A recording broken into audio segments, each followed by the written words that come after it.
Innal hamdalillah nahmaduhu wa nasta'inuhu wa nastaghfiruh wa na'udzu billahi min shururi anfusina wa min sayyiati a'malina may yahdihillahu fala mudilla lahu wa may yudlil fala hadiya lahu asyhadu an la ilaha illallah wahdahu la syarika lahu wa asyhadu anna Muhammadan abduhu wa rasuluh. Allahumma shalli wa sallim wa barik ala Muhammad wa ala ali Muhammad kama shallaita wa barakta ala Ibrahim wa ala ali Ibrahim fil alamin innaka Hamidum Majid. Amma ba'd. Bapak-bapak dan ibu-ibu serta jemaah sekalian, azani Allah wa iyyakum ajmain. Semoga kita semua yang hadir di masjid ini senantiasa dimuliakan Allah Subhanahu wa taala. Alhamdulillah Bapak Ibu, pada pagi ini atas izin Allah kita bisa berkumpul di tempat yang mulia ini, tempat yang berkah ini untuk bersama-sama thalabul ilmi menuntut ilmu yang diajarkan oleh Allah dan Rasulnya Shallallahu Alaihi Wasallam. Nah, pada kesempatan yang berharga ini Bapak Ibu, kami akan membahas satu tema penting yang perlu kita ketahui sebagai seorang Muslim. Sebagaimana yang kita sama-sama inginkan Bapak Ibu, bahwa setiap Muslim pasti akhirnya ingin masuk surga. Gitu ya. Karena itu cita-cita tertinggi seorang Muslim adalah mati masuk surga. Bahkan kalau bisa kata Nabi, minta surga Firdaus yang paling tinggi, Al-Firdaus al-A'la. Nah, di antara keistimewaan sebagian orang, Bapak Ibu, ada yang secara khusus oleh Allah dibangunkan istana atau dibangunkan rumah ya, di dalam surga. Ada sebagian orang. Maka untuk mendapatkan rumah di surga itu, di mana ini menurut sebagian ulama min a'dhamil ghayatil lati yas'a ilaiha al-mu'min, di antara tujuan tertinggi yang seorang mukmin berusaha untuk mencapainya di hayatihi ad-dunyawiyah, dalam kehidupan dunia, dan itu sudah diterangkan oleh Nabi. Walaqad arafaha an-nabiy sallallahu alaihi wasallam ba'da asbab bina'i baitin fil jannah. Kata para ulama begitu. Jadi Nabi sudah menjelaskan apa saja amalan-amalan yang menyebabkan orang tersebut oleh Allah dibangunkan rumah di surga. Di dunia saja Bapak Ibu, kita punya rumah sebenarnya luar biasa. Setiap kita ingin punya rumah, tapi kadang ada sebagian di antara kita yang tidak bisa punya rumah. Nah, apalagi rumah di surga. Tentu ini jauh lebih agung ya, jauh lebih luar biasa kalau kita bisa mendapatkan rumah khusus yang Allah bangunkan untuk kita di surga. Nah, dalam beberapa hadis Nabi Bapak Ibu yang kami baca ya, ada beberapa amalan yang apabila dilakukan oleh seseorang, maka Allah akan membangunkan untuknya surga, jazaan ala ba'dil a'mal, sebagai balasan atas sebagian amalan yang dia kerjakan. Nah, apa saja? Ada sekitar 5 amalan yang apabila, atau 5 kondisi ya, yang apabila dialami oleh seseorang, maka dia akan mendapatkan rumah di dalam surga. Nah, yang pertama disebutkan dalam hadis Nabi Sallallahu Alaihi Wasallam, riwayat Al-Imam At-Tirmidzi, dan hadis ini diriwayatkan oleh seorang sahabat Nabi namanya Abu Musa Al-Asy'ari radhiyallahu anhu. Kata beliau, qala Nabi Sallallahu Alaihi Wasallam, Nabi Sallallahu Alaihi Wasallam bersabda, idza mata waladul abdi, apabila anak seorang hamba meninggal dunia. Ya, ada hamba Allah yang punya anak lalu anaknya meninggal dunia. Qala Allahu li malaikati, maka Allah akan bertanya kepada para malaikatnya, qabattum walada abdi, kata Allah, apakah kamu wafatkan anak hambaku Ini pertanyaan Allah kepada malakul maut, malaikat maut, apakah engkau wafatkan anak hambaku? Fayaquluna na'am. Lalu para malaikat itu mengatakan, iya, kami wafatkan hambamu ya Rabb. Lalu Allah tanya lagi, fayaqul qabattum samrata fuadi, apakah engkau wafatkan, engkau cabut nyawanya anak kesayangan hatinya, buah hatinya, engkau ambil nyawanya, engkau wafatkan dia? Fayaqulun, lalu para malaikat menjawab, na'am, ya Rabb, kami wafatkan buah hati hambamu itu. Lalu Allah tanya lagi, fayaqulun, madza qala abdi, apa yang diucapkan oleh hambaku yang telah engkau wafatkan buah hatinya itu? Hamidaka wastarja'a fayaqulullah azza wa jalla. Kata malaikat maut, ya Rabb, ketika kami cabut nyawa buah hati hambamu itu, dia memuji engkau, dia wastarja'a, mengucapkan kalimat istirja. Istirja itu inna lillahi wa inna ilaihi raji'un. Jadi dia mengucapkan hamdalah, kemudian dia mengucapkan kalimat istirja. Apa yang Allah katakan kemudian kepada para malaikat itu? Wa yaqulullahu ubnu li abdi baitan fil jannah wa sammuhu baital hamd. Bangunkan untuk hambaku ini rumah di surga, kata Allah, dan namakanlah rumah tersebut dengan rumah pujian, disebut Baitul Hamdi. Jadi nanti Bapak Ibu, di dalam surga itu ada rumah namanya Baitul Hamdi. Ini adalah rumah yang Allah bangunkan untuk orang-orang yang ketika dia hidup di dunia, diwafatkan anaknya ketika masih kecil, lalu dia sabar. Dia sabar, bahkan dia mengucapkan alhamdulillah, inna lillahi wa inna ilaihi raji'un. Sesungguhnya kami ini milik Allah dan hanya kepada Allah kami akan kembali. Dalam kesabarannya dia mengucapkan inna lillahi wa inna ilaihi raji'un. Nah, Bapak Ibu dan hadirin sekalian rahimani wa rahimakumullah, hadis ini menjelaskan bahwa ketika kita diuji oleh Allah Azza wa Jalla, baru punya anak kita masih kecil, ya, sebagaimana Nabiullah Ibrahim alaihissalam diuji oleh Allah, mimpi supaya putranya Ismail yang dicintainya itu, yang ditunggu lama-lama, masih kecil, disuruh disembelih. Tentu saja berat. Saya yakin ya, setiap kita yang punya anak masih kecil kemudian diwafatkan oleh Allah Azza wa Jalla, itu tentu sangat berat. Apalagi jika anak tersebut ditunggu sudah lama kehadirannya. Nah, maka apa yang harus kita lakukan? Nah, tetap pujilah Allah Azza wa Jalla. Ucapkan alhamdulillah. Ya, setidaknya alhamdulillah ala kulli hal. Karena kata Aisyah, Nabi itu kalau beliau mendapatkan sesuatu yang menyenangkan, beliau mengucapkan alhamdulillah alladzi bi ni'matihi tatimmu shalihat. Segala puji bagi Allah yang dengan nikmatnya sempurnalah seluruh kebaikan. Kalau sesuatu yang menyenangkan, alhamdulillahilladzi bi ni'matihi tatimmu shalihat. Tapi kalau beliau mendapatkan sesuatu yang tidak menyenangkan, menyedihkan, beliau mengucapkan alhamdulillah ala kulli halin. Apa Bapak Ibu? Alhamdulillahi ala kulli halin.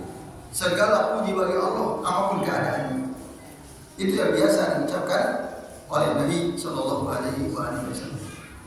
Baru setelah itu diucapkan inna lillahi wa inna ilaihi raji'un. Bahkan sebagian ulama juga menganjurkan untuk mengucapkan doa setelah itu. Sebagaimana doa ini diucapkan oleh Ummu Salamah radhiyallahu anha, salah satu istri Nabi sallallahu alaihi wasallam. Jadi Ummu Salamah itu dulu punya suami namanya Abu Salamah. Suaminya meninggal dunia, syahid.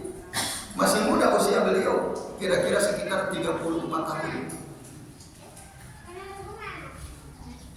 Menjanda, punya anak kecil.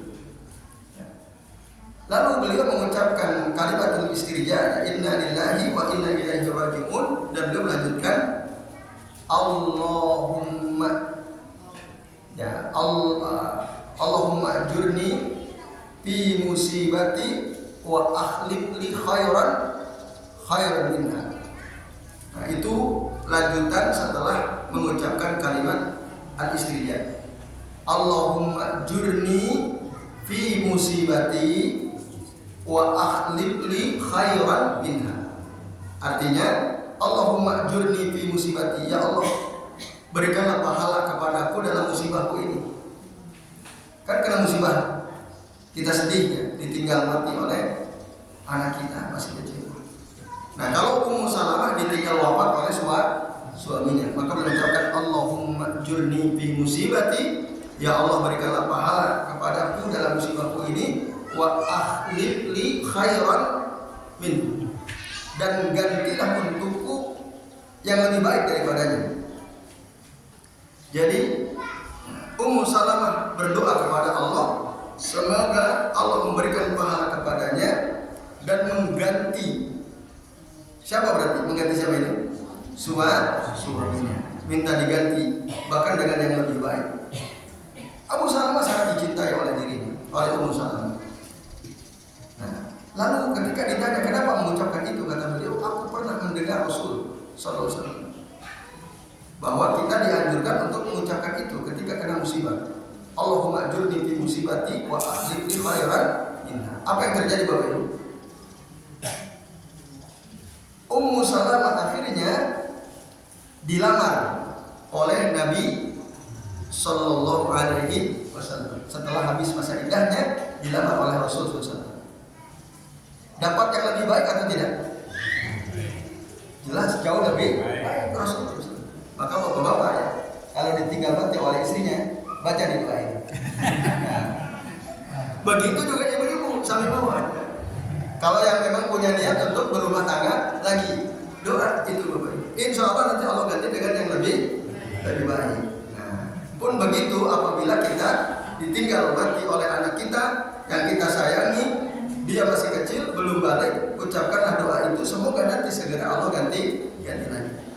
Nah, ini Bapak Ibu dan sekalian, maka orang yang seperti itu, kata Nabi, Allah katakan kepada para malaikat, ubnu li abdi baitan fil jannati wa samuhu baitan hamdi. Bangunkan untuk hambaku ini rumah di surga. Bangunkan. Dan beri nama rumah tersebut dengan Baitul Hamdi. Nah, ini hadis akhrajahu at-Tirmidzi, lalu disahihkan oleh Syekh Al-Albani. Ini yang pertama Bapak Ibu dan sekalian ya. Jadi kita akan dibangunkan rumah di surga apabila kita terkena musibah, ditinggal mati oleh anak kita yang masih kecil belum balik, lalu kita mampu bersabar dan kita mengucapkan alhamdulillah dari ala kulli hal, inna lillahi wa inna ilaihi raji'un. Kalau yang terakhir tadi hafal belum Bapak Ibu? Nah, belum ya? Yuk kita bareng-bareng. Allahumma jurni fi musibati wa akhlif li khairan minha. Allahumma jurni fi musibati wa akhlif li khairan minha. Sekali lagi, Allahumma jurni fi musibati wa akhlif li khairan minha. Coba Bapak Ibu 1, 2, 3.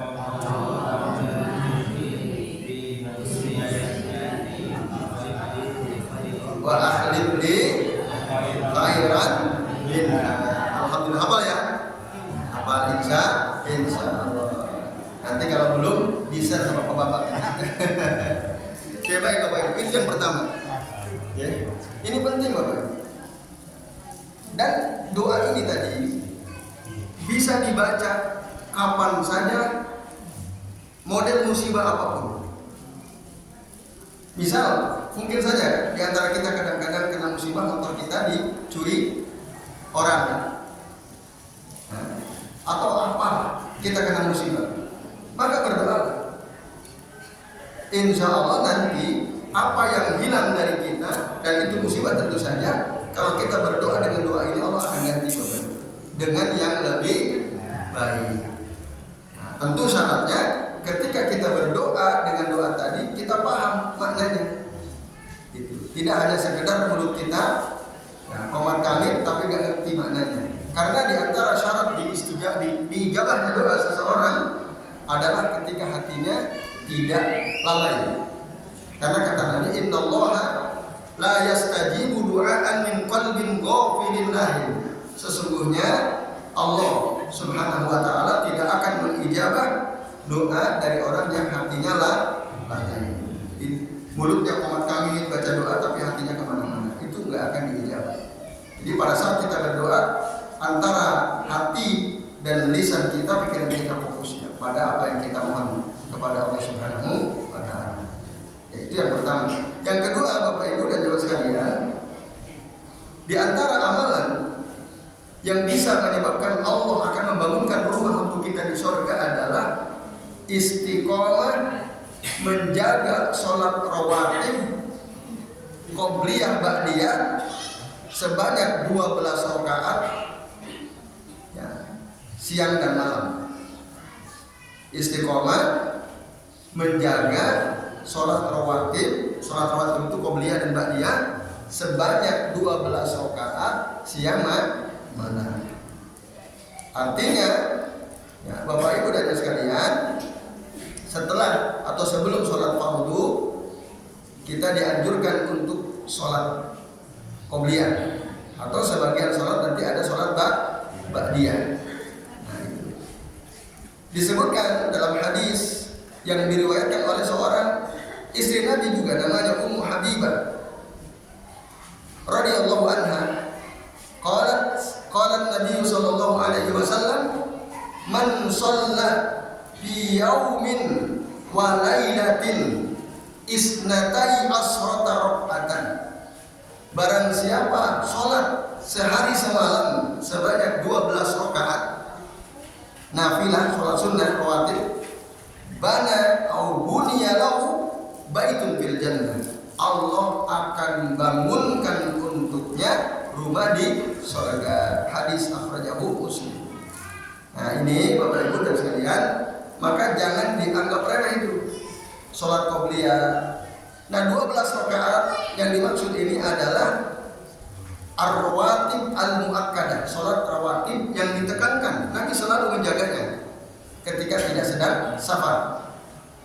Nah, apa saja 12 rakaat itu? Yang pertama, rakaatani qabla subhi atau qabla fajr.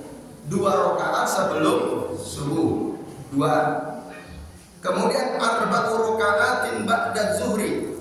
4 rakaat arba'u raka'atin qabla zuhri. 4 rakaat setelah zuhur. Berapa ini? 6. Kemudian raka'atani ba'da zuhri. 2 rakaat setelah zuhur. Berarti berapa? 8. Raka'atani ba'dal maghribi. 2 rakaat setelah maghrib, 10.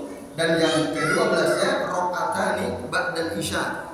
2 rakaat setelah sholat isya. Ini dijaga. Nah, rutin dijaga. Maka pahalanya bunyalahu baitun fil jannah, kata Nabi sallallahu alaihi wasallam, akan dibangunkan untuknya rumah di surga. Nah, ini Bapak Ibu, jadi jangan diremehkan sholat qobliyah, sholat ba'diyah itu. Nah, yang 12 ini yang muakkadah. Muakkadah itu yang senantiasa dilakukan oleh Nabi kecuali sedang safar. Kalau sedang safar Rasul tidak melakukan, kecuali yang 2 rakaat sebelum subuh. Itu senantiasa dijaga oleh Nabi, imma safaran, ya, baik ketika beliau sedang safar ataupun ketika tidak sedang safar. Kalau yang 2 rakaat sebelum subuh, selebihnya tidak perlu. Karena apa? Ketika safar, zuhur asar beliau menjamak, digabung, kadang jamak takdim, kadang jamak takhir. Maghrib isya juga begitu. Kadang jamak takdim diawalkan, kadang jamak takhir diakhirkan. Kalau diawalkan berarti zuhur asar, sholat asarnya di waktu zuhur dulu, kemudian iqamah sholat asar 4 rakaat. Maghrib dulu 3 rakaat, iqamah langsung sholat isya 4 rakaat. Itu kalau di jamak tok. Kalau di jamak qashar boleh juga. Tapi kalau jamak qashar syaratnya harus perjalanan. Jarak perjalanan yang kita tempuh minimal sintata asar parsakhon, 16 parsa atau kata para ulama sekitar samanuna kilometer, sekitar 80 kilometer. Nah itu yang bisa dikosor. Kalau kurang dari itu maka hanya boleh dijamak, tidak dikosor.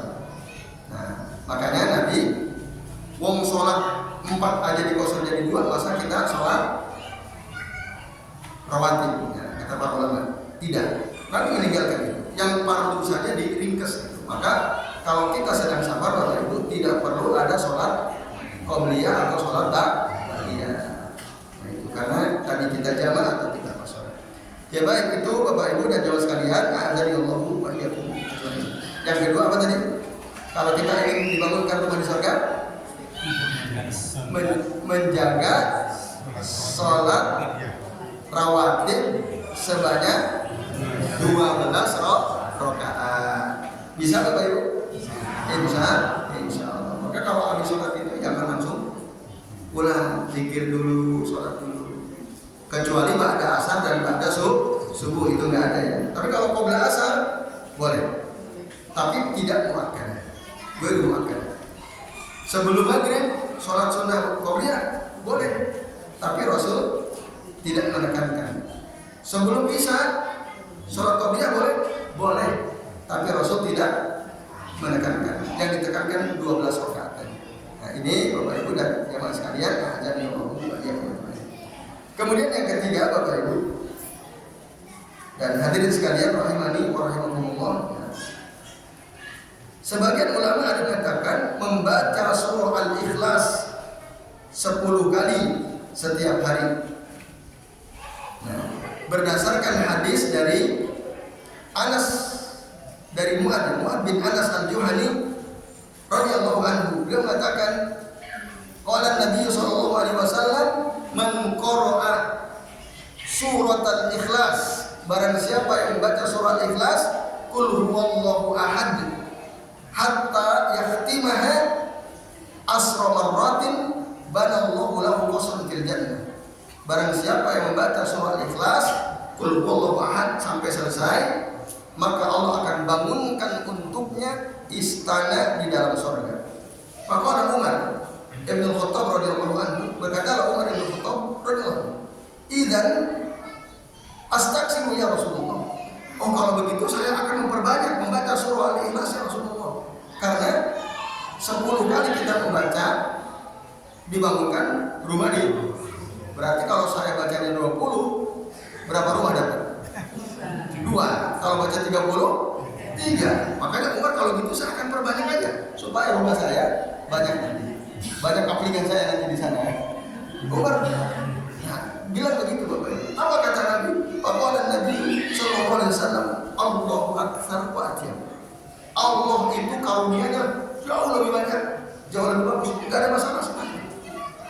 Nah, Bapak Ibu dan sekalian, sebagian ulama yang bersandar kepada hadis ini mengatakan kalau kita memperbanyak membaca surah Al-Ikhlas dalam satu hari, maka pahalanya Allah akan bangunkan rumah di surga.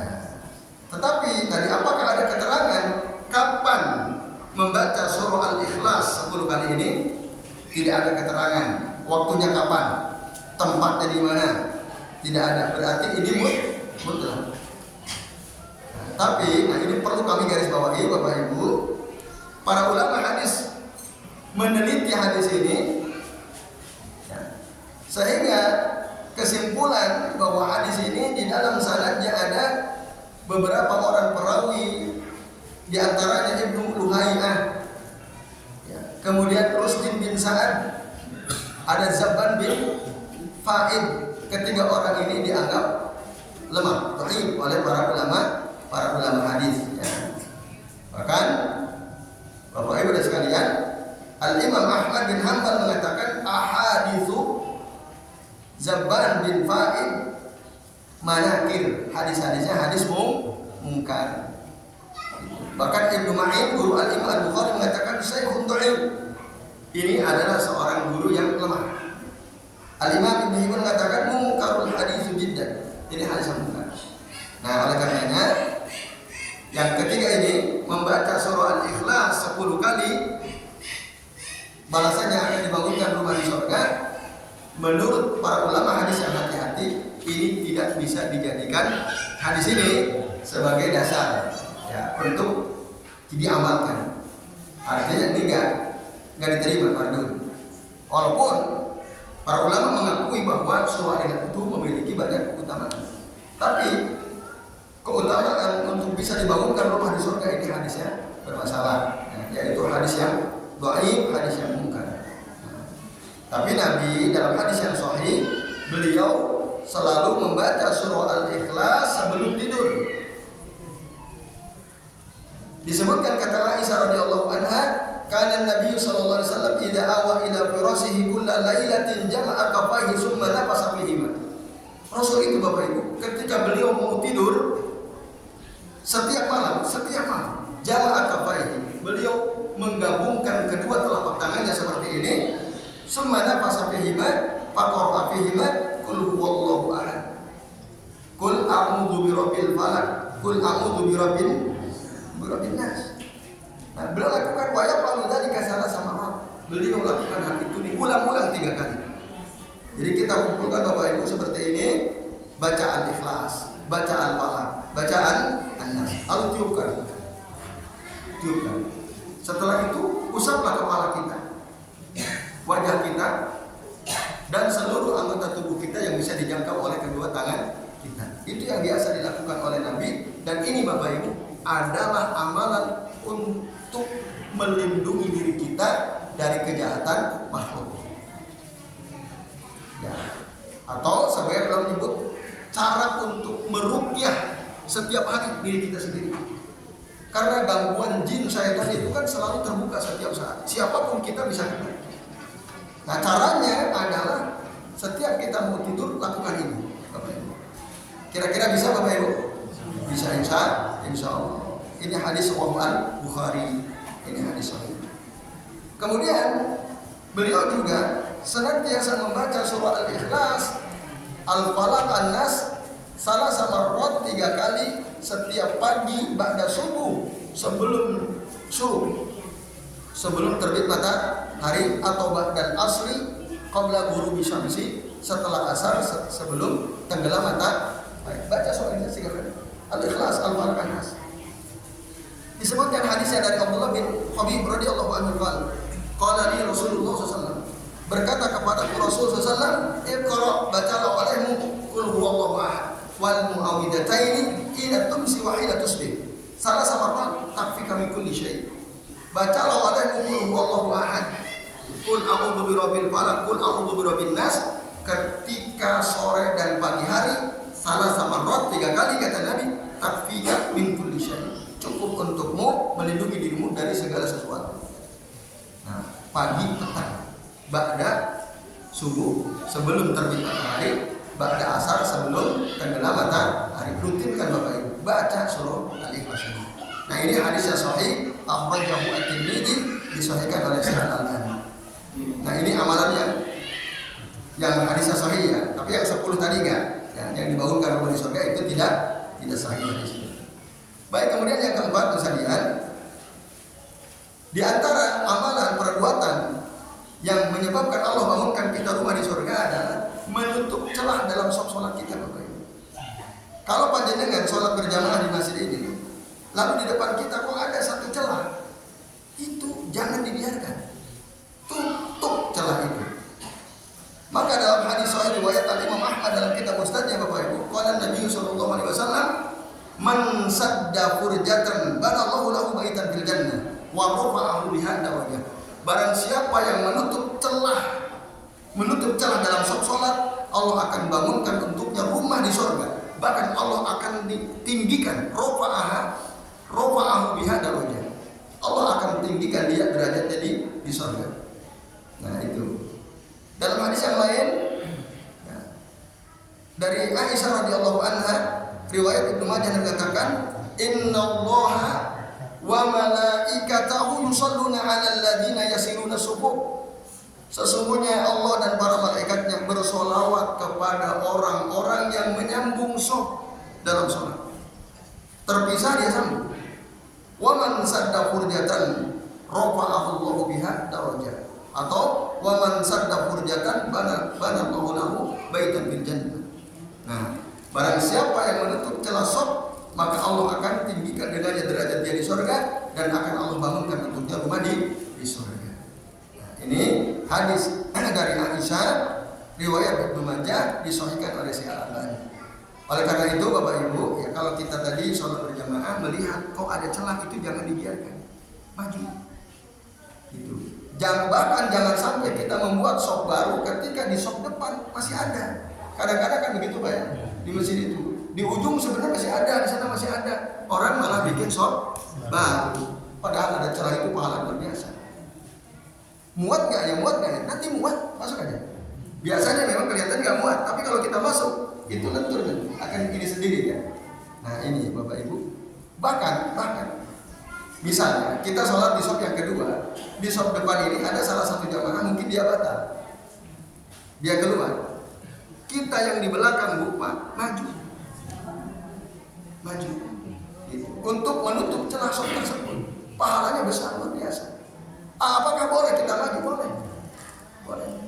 Memang di dalam sholat itu gerakannya khusus kan, mulai takbiratul ihram sampai salam udah clear, diajarkan secara detail, rinci oleh Nabi SAW. Tapi kadang ada gerakan-gerakan di luar sholat ya, yang dilakukan oleh sebagian kita. Nah, gerakan di luar sholat yang kita lakukan dalam sholat itu hukumnya ada 3 bagian. Ada al-harakatu ya, al-mubahah, gerakan yang dibolehkan. Dia bukan gerakan sholat tapi boleh. Contoh, bapak-bapak sholat nih, kemudian waktu sholat tiba-tiba sarungnya mau melorot sarungnya, ini bahaya. Nah, akhirnya si bapak itu terpaksa membetulkan sarung. Itu boleh. Ibu-ibu bawa anak kecil, waktu sholat nangis Bu, gendong, nggak ada masalah. Dulu Rasul pernah melakukan itu, digendong cucunya Umamah bintu Zainab, digendong oleh Nabi SAW. Ketika sujud diturunkan, waktu naik digendong lagi. Kira-kira bergerak gak? Bergerak, boleh.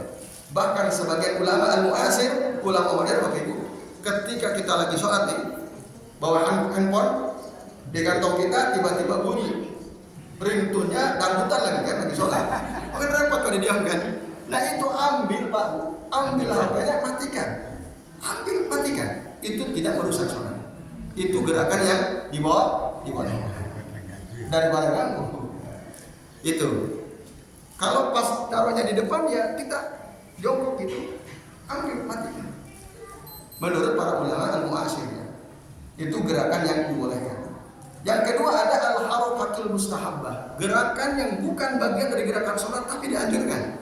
Apa salah satu antaranya? Yaitu gerakan melangkah ke depan untuk menutup furjah, menutup celah shaf yang ada di depan kita. Nah, maju ke depan supaya tadi kita mendapatkan pahala dibangunkan rumah oleh Allah Ta'ala di surga. Nah, yang ketiga ada namanya al-harakatul muharramah, gerakan yang haram, bukan bagian dari gerakan sholat yang haram, itu dilakukan dalam sholat. Contohnya apa? Gerakan-gerakan yang tidak dibutuhkan. Contohnya Bapak Ibu, kita lagi sholat, tetangga masjid ada yang nyetel dangdut keras sekali sampai orang-orang di masjid dengar. Lalu ada salah satu jamaah penikmat dangdut lagi sholat, dia joget-joget begini. Nah ini haram Bapak Ibu, nggak boleh. Atau misalnya ada orang punya jenggot, nggak gatal kalau dia selalu gini terus. Nah ini nggak boleh. Gerakan-gerakan yang tidak penting ini haram dilakukan, bahkan bisa merusak sholatnya. Yang terakhir ini tepat jam 7 ya. Satu lagi, mohon maaf sedikit barangkali ya. Apa yang terakhir Bapak sekalian? Nah, Nabi SAW menyampaikan dalam hadis riwayat Utsman bin Affan radhiyallahu anhu qol, sami'tu Rasulullah sallallahu alaihi wasallam yaqul, aku pernah mendengar Rasulullah SAW beliau bersabda, man bana masjidan lillah, barang siapa yang membangun masjid karena Allah, banallahu lahu fil jannati mislahu, Allah akan bangunkan untuknya di surga seperti yang dia bangun masjid itu. Atau banallahu lahu baitan fil jannah, Allah akan bangunkan untuknya rumah di surga. Hadis akhrajahu Muslim wa Ahmad wa Darimi, juga Al-Imam Al-Bukhari. Ya, ini Bapak Ibu yang kelima ya. Maka ketika ada pembangunan masjid, nah, berusahalah untuk punya kontribusi ya. Saya juga ingin bantu membangun masjid. Mudah-mudahan dengan kita ikut berkontribusi membangun masjid, merenovasi masjid, kelak Allah akan bangunkan untuk kita rumah di surga. Amin ya Allah ya Rabbal alamin. Jadi saya kira demikian Bapak Ibu yang bisa saya sampaikan. Baik, kita review, masih ingat ya? Ada 5 amalan yang apabila, atau 5 keadaan yang apabila itu kita dapatkan, kita akan dibangunkan rumah di surga. Satu apa? Kalau kena musibah, anaknya meninggal waktu masih kecil dan kita sabar mengucapkan alhamdulillah, inna lillahi wa inna ilaihi raji'un. Yang kedua apa Bapak Ibu? Istiqomah menjaga sholat rawatib 12 rakaat. Yang ketiga,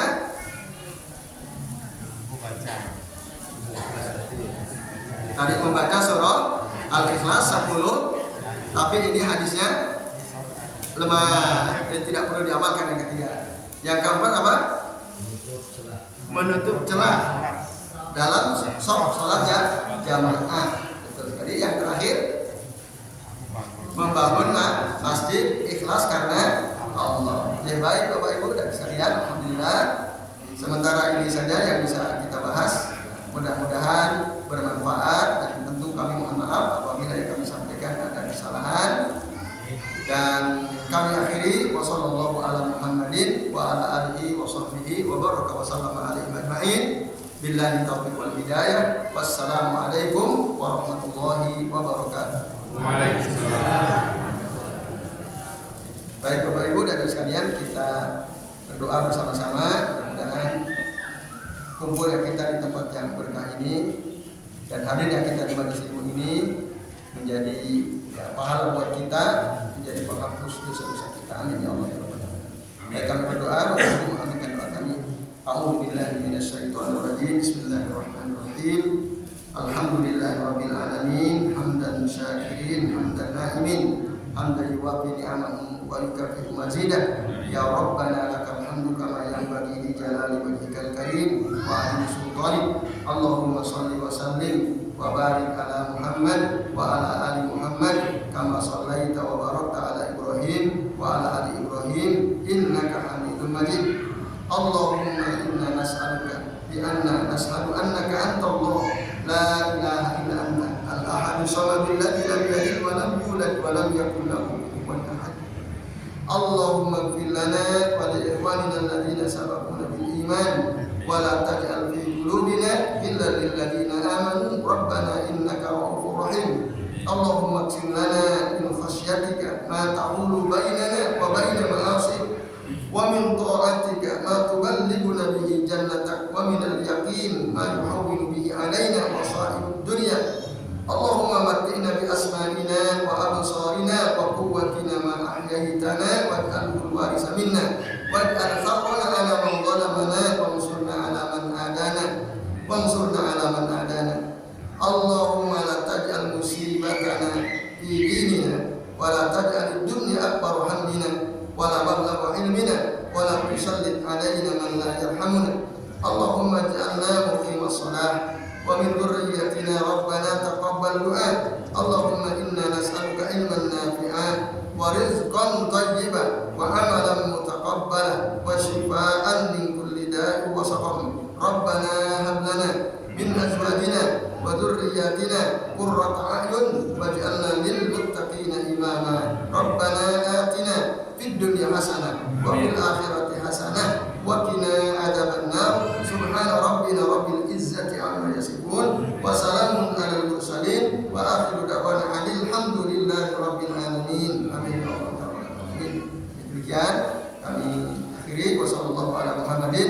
ala alihi wa sahbihi wa baraka wa sallam alaihi ajma'in. Billahi taufiq wal hidayah. Wassalamualaikum warahmatullahi wabarakatuh.